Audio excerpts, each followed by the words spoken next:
Uh, Ladies and gentlemen, indulge me for just a few minutes here. We all here at the EIB Network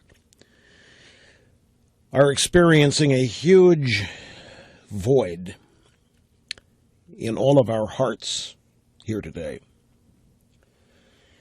because of a death. One of our staff members, the very first staff member to join me 27 years ago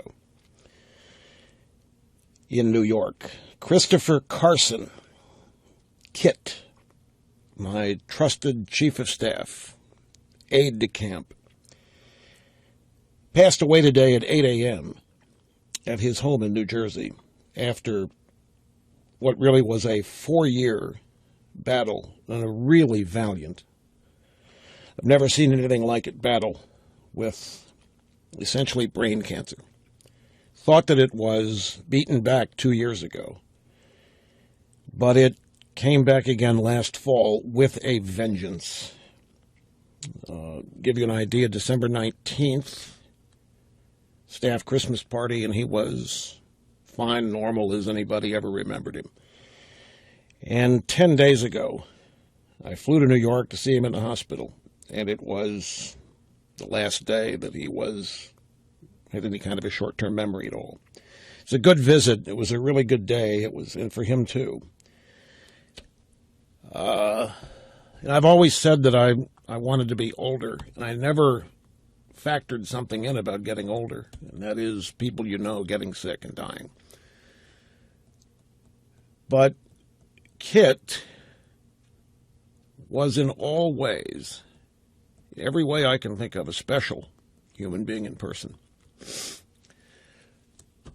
When the program debuted in 1988, nobody had any idea if it was going to work, and we had made no plans initially for it to get big. It was just a radio show with a guy doing 3 hours on the radio and the itinerant things that happened. But it took off. It took off faster and bigger than anybody had planned. As such, folks, let me hit the cough button here for just a second and blow my nose. Just one quick, don't go away, just one quick minute. Okay. So the phone started ringing and mail started coming in and things needed to be dealt with. We didn't have anybody. And Ed McLaughlin, who was the syndicator of the program at the time and the founding executive of the EIB Network, had just come from ABC and knew countless people at ABC. And in our building where we were at the time, ABC staffed its magazines, such as Prairie Farmer magazine and American Homeowner or Contemporary Homeowner or something. And Ed said, look, I got this guy that's going to come up from the magazine, and he's going to answer the phones and deal with the mail. He's a good guy. He's here in New York. He's trying to become an actor, and he'll help us out here in a pinch. I said, oh, okay, great. What's his name? I said, there's some guy named Kit Carson. I said, Kit Carson? Kit Carson, like the cowboy? Yeah, that's what he says, Kit Carson. Okay, so the next day in walks this guy. Cargo shorts, white ankle socks, black Keds, and red hair that looks like it's got yeast in it, piled so high on top of his head, and I was immediately jealous. I said, what do you do? You put yeast in your hair? I didn't know what I meant. But it was immediately spotted in me. He wanted to be an actor. He had a performer's ego, and he thought I was crazy. After one radio show, he thought I was crazy. He's listening to homeless updates and all this stuff, and he just thinks that I'm a lunatic. But he's going to stick with it because it looks like it could be fun for a while. And he said, what do you want me to do? I said, well, when it comes to the phones, and I did my best to explain who I was and what I did and what we were all trying to accomplish. And he just, yeah, you're the latest to get to New York. You're going to hit it big, right? Okay, got it. What can I do? I said, well, when you're answering the phones, I want you to really learn how to do something. And I really want you to learn how to do it. And it's say no. You're going to have people calling, wanting me to do this, do that, requests for all kinds of things. And I don't care what. And I don't care who. Your first answer is no, and then you come tell me. And we'll review who called, and then we'll decide what to do. It's harder than you think, folks. It's easy to say yes to people and make friends and be good, have a good relationship. But saying no to people does not promote good friendships right off the bat. He said no. He loved saying no. He said, I have the power to say no to anybody. I said, yes, you do. Started answering mail. And anyway, it just evolved to where he became the resident expert on me and the program. He became its number one champion, defender, evangelist, and of course he ended up doing much more than so. Well, he never stopped saying no. That job remained as important 27 years later as it was that first day. And he enjoyed it as much as ever, except the people calling later on were like from the White House and Good Morning America and Today Show. And he still said no, and then came and told me about it. 58 years old.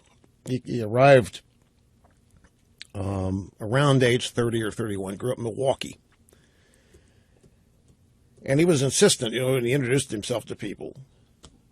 I'm Kit Carson. And he assumed everybody thought that meant he would be related to the famous cowboy character, Kit Carson. So he told everybody, my name is really Kit Carson. So the first time I had to write him a check, I forget what it was for, I made it out Kit Carson. He brought it back and said the bank won't accept it. I said, why? He said, because this isn't my name. I said, what? You've been telling me for 2 years? It's Christopher. Okay, so I rewrote the check. But he always remained Kit. He was Kit to everybody that knew him. He was Kit to his family. He was Kit, dad to his teenage sons, Jesse and Jack, wife Teresa. It's such a void because he loved this job. He loved being here. He loved being part of it every day. Folks, the last 4 years of his life, I kid you not, for the vast majority of them, he would get up early to do the show prep he had been assigned. When the internet came, he and Snerdley were assigned various areas of the internet to help me with show prep, and he had his. And he was going to do them no matter what. No matter how many times we tried to tell, forget it. Just head to the hospital and get your treatment. It was just incredible to see. He would show up as often as he could these last 4 years, even if it only for half hour. He would try to get his cancer treatments moved to different times of the day so they wouldn't have to miss. All the while we're telling him, hey, put yourself first here. He said, I am. I love this. And he loved everybody here. And everybody loved him. We've all heard people remembered by having it said about them that they never heard the guy say a bad word about anybody. How many times have you heard that in eulogies? Well, Kit Carson, honest to God, never, ever had a bad word to say about anybody. Kit Carson never had a critical thing to say about anybody he dealt with, anybody else on the staff. He did not engage in backstabbing. He did not ever, not a single time, try to undermine anybody else on the staff for his benefit. And that's common in office settings. But he never did it. He's the guy in the office who had everybody's back. In fact, when I got mad at people, either on the staff or anybody, he's the first guy trying to talk me out of it. He's, no, you're misunderstanding. Don't get mad. They're not. He he's not the kind of guy that relished in other people being on the dock, other people being in trouble. Bothered him. And anytime I got mad at anybody, he defended them. It was always my fault for getting mad. Remember, he's the chief of staff. It was always my fault for getting mad. It was not their fault. No matter what. No matter who. I mean, there were exceptions. I mean, I haven't had that many people do egregious things. And we've only had, in 27 years, 2 or 3 people leave the program. So we've been fortunate to avoid a lot of this typical inter-office stuff. But Kit obviously was employee badge 1. Well, I would guess badge 1. He's number 2. He's been here longer than anybody. He, as I say, wanted to be an actor. And he ended up enjoying what he was doing here so much that he still hang around with his actor buddies and friends, but he became 100% totally devoted to the program. And his folks, he was such a patriot. He loved this country so much, and he started out not caring. I mean, not caring. It just wasn't. The first thing on his mind was not what's happening in politics every day or what's happening in Washington. But he came to care about it as much as any of us. And he came to be as concerned, especially when his children were born. He came to be as concerned about it as any of the rest of us are. And it's what inspired him and motivated him every day to make sure that when it was his stack of show prep stuff, that it was right, that I had it right. And he always put his comments in the margins, what he thought of things. And there are times he thought of things I didn't. And I stole them. I stole his opinions sometimes. Sometimes I gave him credit. But he always knew that what was important to me, the show's the thing. And it always was with him. He was, whenever I had to go anywhere, Rush to Excellence tour, or he always went. Some cases early to advance it, but he always accompanied me. And, I didn't like those things much. I never really did. They were things that were necessary to be done. And he said, "You're crazy, not like it's the greatest job in the world. What are you looking at here? You're going to show up and you get 5,000 people, can't wait to hear what you have to say. Do you realize how many people would love that?" He did not allow me to be pessimistic or negative. He didn't allow me to get down in the dumps about anything. And if he sensed that I was, he would do anything that he could that enabled me to get the best out of myself. Even if it was just a social soiree that we were at or some business trip. But I was thinking about it last night. Because I can't remember a time when he complained about things. And you know how often people complain? Oh, my God. The people complain all the time. People try to manipulate you all the time. There's nothing unique to me. He never did. Never did, and never undermined anybody. Never wanted me to think ill of anybody that had anything to do with this program. A special passion of his was a leukemia-thon, the leukemia radiothon that we did every year. He devoted as much time to putting that together and working with the leukemia-thon people throughout the year. And things like that. He built and maintained relationships that the program had with any number of people, sponsors, you name it, and maintained them.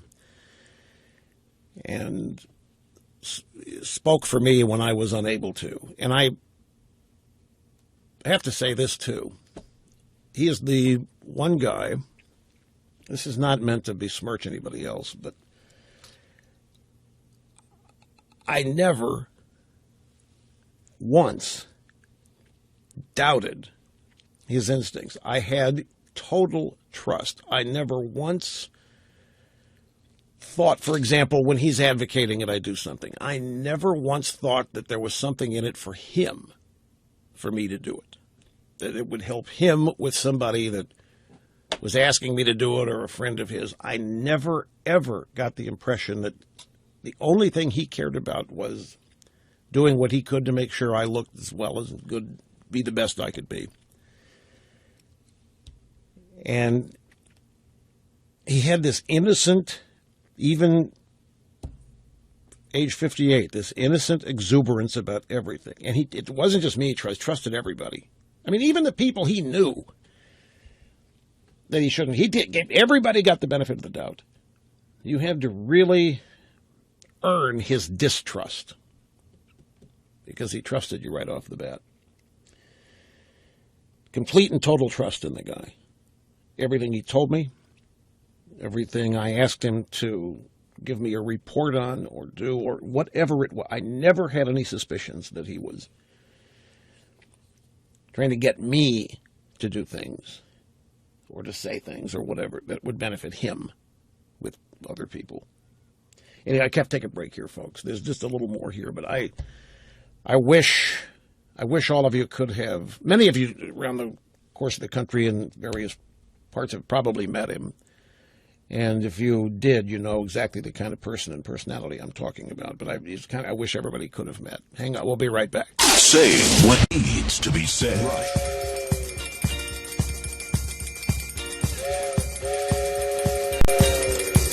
I just got a note that reminded me of something. You know, when Kit was undergoing his cancer treatments, he held on to his hair longer than most people do, and he loved to go walking down 6th Avenue in New York, and a Japanese tourist would think he'd Conan O'Brien. And the point is, he found the good in everything, and he was always optimistic and upbeat. I'll tell you that the happiest I can remember him, outside of the birth of his kids, which that's something that, I mean, that when he met his soon-to-be wife Teresa, it was like kid in a candy store forever. And when they finally got married, they got married up in Boston, and I remember I flew up for the wedding, and I landed at the airport. A car is taking me, and they're on Snurdly is walking to the the train station or something. So I stopped and Snurdly got in the car. We went to the wedding, and he just couldn't believe. Honestly, this is so sentimentally the truth. He could not believe that he had actually convinced this woman to marry him. And he never stopped looking at her that way. It really was. It was special. It was a fairy tale, exactly like a fairy tale. But when the preacher made it official and pronounced them man and wife, he turned to the audience and started jumping up and down, doing fist pumps, and started shouting, "Yeah, yeah! Did you hear?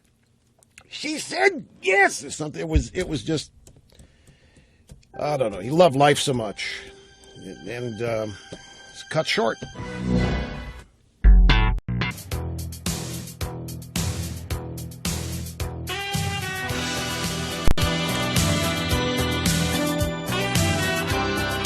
And welcome back. My friends, Rush Limbaugh, the Excellence in Broadcasting Network.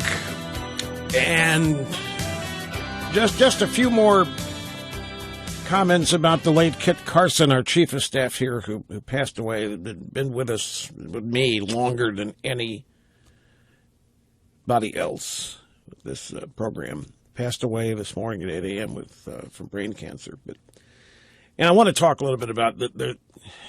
He taught everybody's incredible lessons in toughness and fortitude in the way he fought it. So I've seen a lot of people go through what Kit went through, but honest to God, folks, I've never seen anybody deal with it the way he had. And I've seen some heroics. But I want to go back to something. I've checked email during the break. What's so big about saying no to everybody? Somebody wants to know. Folks, I don't want to make this too personal because this isn't about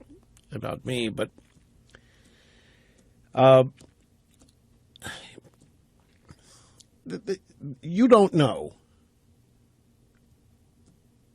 I don't know how to say this.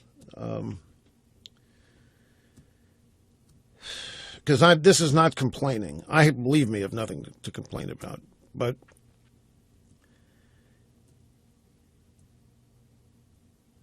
when I say that I was able to totally trust Kit with virtually anything he came to me with, any proposals that somebody else had, any requests somebody else had, one of the things I had to learn, and I'd never been on a success track before until this program. I didn't know what it was like, and you would not believe the number of phonies that you come in contact with who portray themselves as your best friend, and all they want to do is manipulate you into doing things they want you to do, either just parade you around so they can look like hot stuff, or get you to do something they couldn't get done for themselves, all the while telling me that it's for my benefit. He never, ever, and sniffed that out in other people, and never, ever did it himself. And I can't tell you, for me, that was important. Maybe other people in my position, they don't care about it. But to me, I hated having my intelligence self-ed. I hated being used. I hated thinking that people were trying to manipulate me. And when I thought it, they were gone. That was the end of them. I had no more time for it. And I never, ever once had any doubt about Kit and his intentions in that regard. And so saying no, that's how you weed it. It became a policy of mine. Hey, I don't like to do a bunch of outside stuff anyway. The show's the thing, and I need to go somewhere to say what I have a radio show to say it. Why go somewhere else and say it?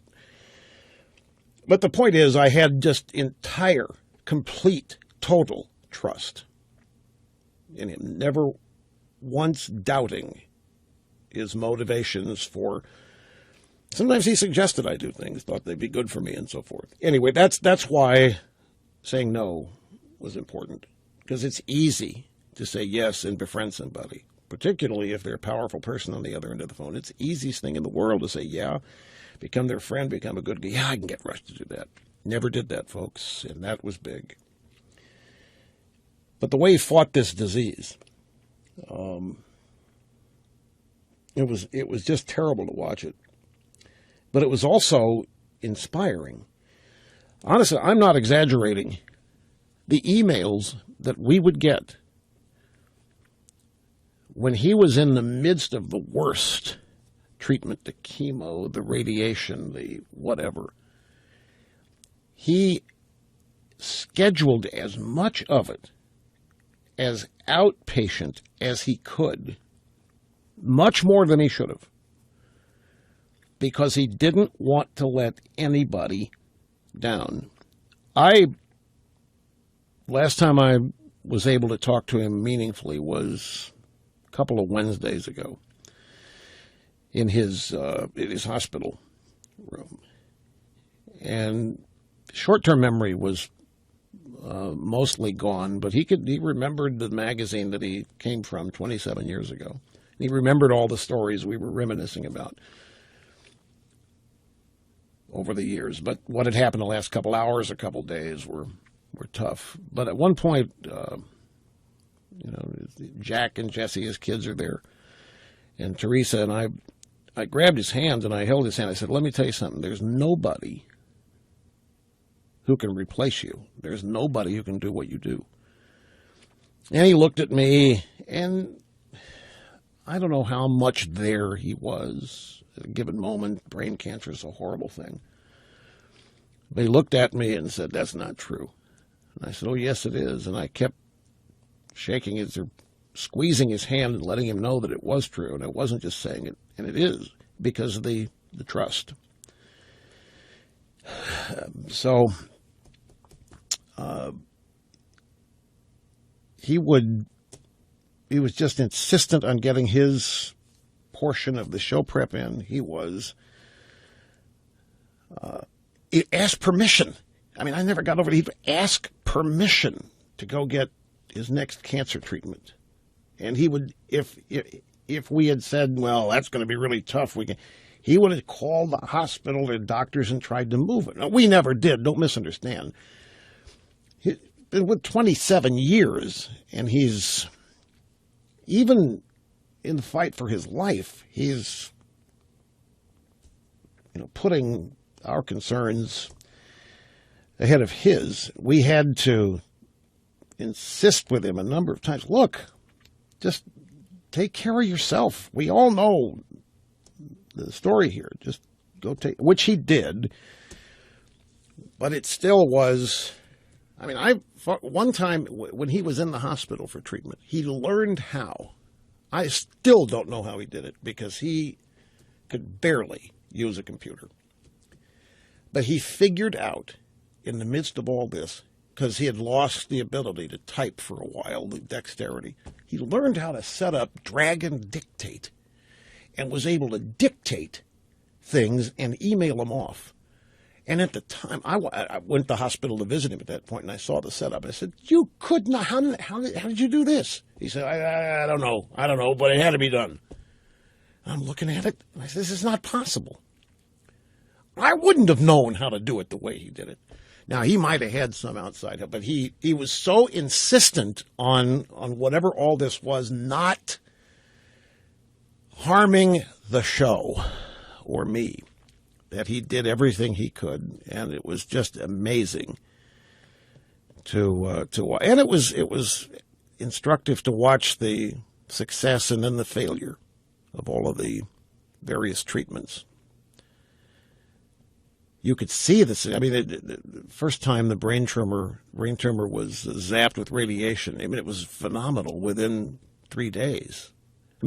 There were one day in the hospital, you walk in and say, hi, know who you are, and 5 minutes later not know who you are, and 10 minutes later not remember you'd been there a while. And after the first time that tumor zapped, all that was gone, he was back to being perfectly normal. It was amazing to watch the effectiveness of the treatments, but then everybody says when it comes back the second time after you think you've been in remission, it's really bad trouble, and it was. And he ended up succumbing to it at 8 o'clock this morning, but never, ever gave up on it. And just all he ever wanted to do was these kids graduate from high school. Jack and Jesse. But the exuberancy, I remember one year, occasionally we here get a suite at the Super Bowl to entertain clients and others. And this Super Bowl that we went to, that took Kit, he went to this one, it was Dallas, and it was the Steelers and Packers. The Packers was his team. He loved the Packers. He grew up in Wisconsin. And this is just 5 years ago, whenever that Super Bowl was. So he's been with the radio program 22 years, and games started, and he's sitting in the suite after doing some of the work involved with the dinners that we had the weekend prior to the game. He's sitting there watching the game, and I get up from my seat to go bathroom or something, and he's sitting there, and he stands up, and he hugs me. He says, Rush, this is just great. This is just great. I can't believe it was such a great time. I got the Packers. I'm here at the Super Bowl. This is so great. And he was always appreciative. He was always very much aware of how special things were. To him, the special things stayed special. Never anything taken for granted. But they have that kind of exuberance. After, a lot of people 22 years have become jaundiced. Now, you mean I got to go work the damn suit? Come on, Rush. Can you somebody else? Never. I want to be the first one there, whatever needed to be done. And he was able to turn it into a pleasurable thing. But standing up and hugging me, telling me how great it was to be there to see his Packers against my Steelers Super Bowl, something he never thought he'd be able to do. And we're just going to be really missed. Everybody here is, even though we've known this was coming for a few weeks, it's a huge void in everybody's heart. Because whenever he was on the other end of something, you knew there was going to be a laugh or a joke or a smile. And I'm not trying to sound cliched. It was really true. And you knew you were talking to somebody who actively loved being alive. and had great respect for being alive. Did not take that for granted. He loved his job. He loved the country. He loved his kids and his wife Teresa so much. It's the one bad thing about getting old. As your friends they get old too. Anyway, thank you for indulging me on this. I haven't even begun to do him justice, folks.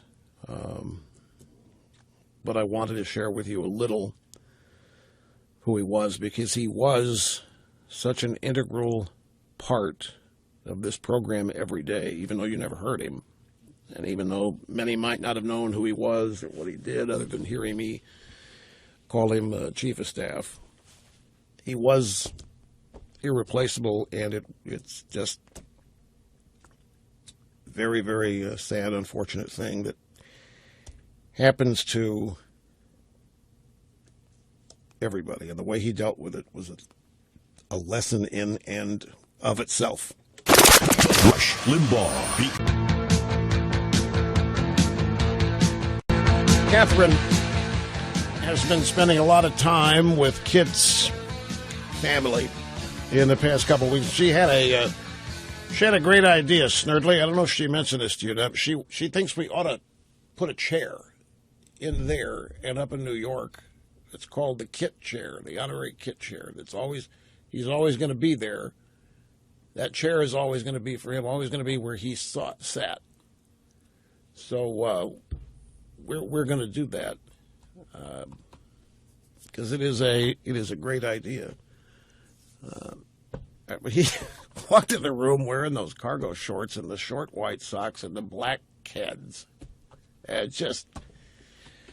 He didn't care you were laughing at him. Didn't matter. He made everybody laugh. Now, let me review some of the things we have here in the stack of stuff that we'll get into in the room.